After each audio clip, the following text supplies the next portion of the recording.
Shalom, Israel. Let's start by giving all praises, honor, and glory to Yahweh, Ba'ashem Yahushai, Ba'ashem Kakwadash.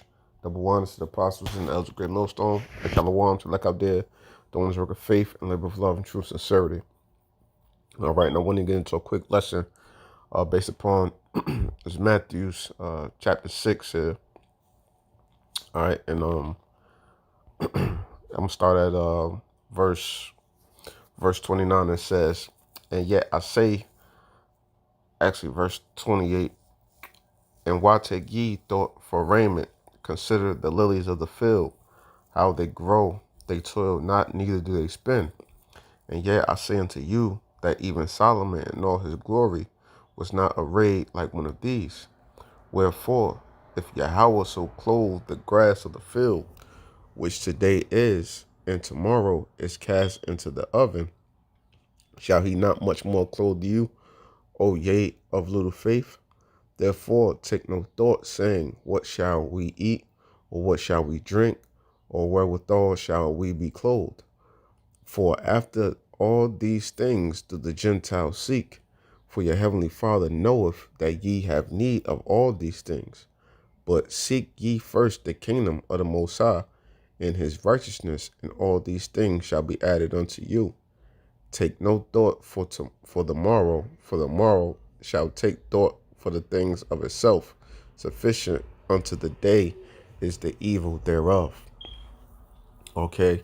And, I wanted to get into this, because a lot of times, you know, still get caught up in the flesh and, you can be worrisome, at times.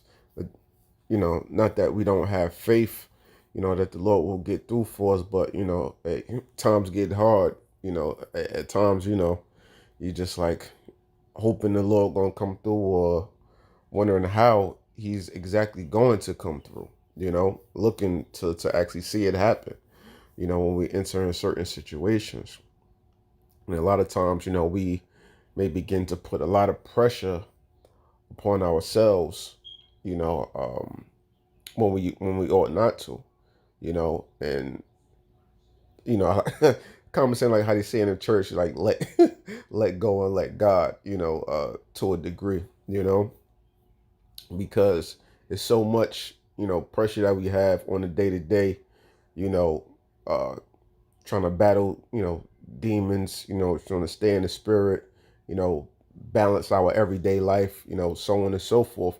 A lot of times you may add more unnecessary pressure upon yourself than what is actually needed, and we definitely have to take a lot more time, in thought, to push more of the cares of the world to the side. It's very hard to do at times, but, that's something that we have to try to focus on, because what we know, that this kingdom is coming to an end. And we know that our kingdom, that we so desperately seek, is right there. We right there. Okay. Um, I want to go to, oh yeah, Ecclesiastes. So Ecclesiastes 1 and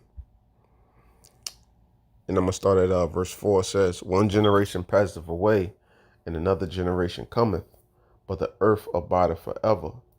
The sun also ariseth, and the sun goeth down, and hasteth to his place where he arose. The wind goeth toward the south, and turneth about unto the north. It whirleth about continually, and the wind returneth again according to his circuits. All the rivers run into the sea, yet the sea is not full. Unto the place from whence the rivers come, thither they uh, return again. All things are full of labor. Men cannot utter it. The eye is not satisfied with seeing, nor the ear filled with hearing." So thinking about this, the Lord is just showing you that, you know, everything comes back into its proper place. So we know that, we're in the lowest state, we do what we can. And ultimately, as a whole, as our people, you know, we're definitely at the lowest estate ever that we've ever been at, according to today's times and the society and how everything is. Because, at least back in Egypt, even though we're under bondage, we did know who we were. So these times now, even though it's not the physical aspect of it, it's much more worse because as a people in general, we're completely lost. But, just as the Lord, mentioned, uh, with these metaphors and how things, basically come back in full circle.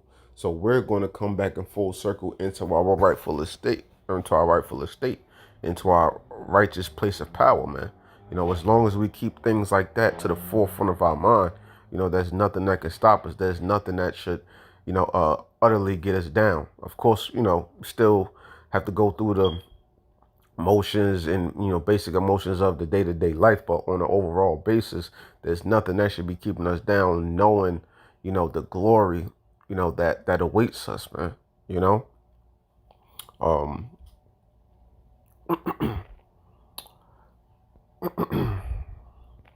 this is book of Psalms 68. This is Psalm 68 and 19. Blessed be the Lord, who daily loadeth us with benefits, even the power of our salvation. Salah. So the Lord gives us, what we need on a daily. Sometimes you may have a little more than what you need. Sometimes, you may just have what you need, or what you need will come, when you least expect it. But the Lord is always going to provide for us. That's why the scriptures say, roughly paraphrasing, where have the righteous ever been forsaken, or begging bread. You know, the Lord always has us regardless, when all things constantly seem to be against us, on a day to day. The Lord is always there. The Lord is always watching. The angels is always watching. You know, the scriptures say the Lord's angels are 10,000 times brighter than the sun, man. You know, so we covered in all aspects. It's just knowing that every step of the way, and not letting the thought of the Lord go out of your mind whatsoever, man. You know, because we know that only in the Lord do we truly have, any type of refuge, from the society, you know, because this world doesn't provide us any type of refuge, or anything whatsoever. What does this world truly provide us with? Nothing but heartache, pain, bills, so on and so forth, man. Um,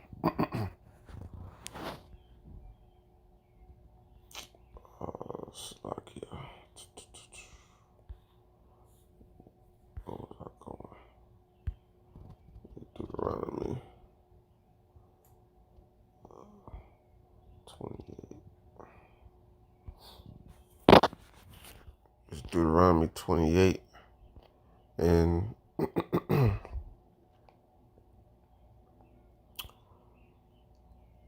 verse 14. It says, "And thou shalt not go aside from any of the words which I command thee this day, to the right hand or to the left, to go after other gods to serve him. But it shall come to pass, if thou wilt not hearken unto the voice of the Lord thy power, to observe to do all his statutes and his commandments, which I command thee this day, that all these curses shall come upon thee and overtake thee."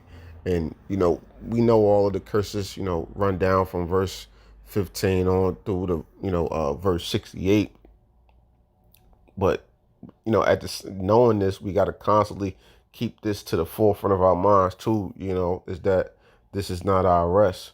This is what we have to go through. This is our price of admission. Hey, like you go into uh, a movie theater, or amusement park. This is the price of admission. And knowing the price, how the scriptures say, knowing the count the cost. This is what has been appointed to us as individuals, man. And we have to take that constantly, with dignity, man. And upholding the things in which the Lord have entrusted us with. You're going to have these, moments of, emotions and different things that you're going through. But at the end of the day, this is all we have within this world, man. This is the Lord Yahweh Bashim Yahushua. You may feel as though you have other people or different things like that, but nobody, nobody is going to hold us down like Yahweh Bashim Yahushua. So so I just wanted to get into this, but I just, maybe going through, some hardships or whatever the case may be, hey, we got the Lord, man.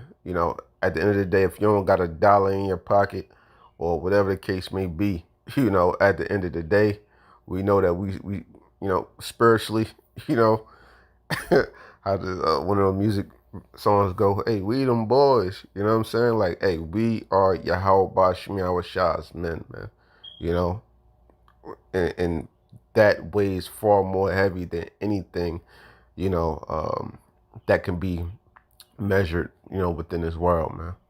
So with that, I hope the segment was edifying, and I'd like to give all praises, honor, and glory to Yahweh, Bashim Yahushai, Bashim Kakwadash, double honors to the apostles and the elders of Great Millstone, and Shalom to like up there, doing this work of faith and live beloved true sincerity. Shalom.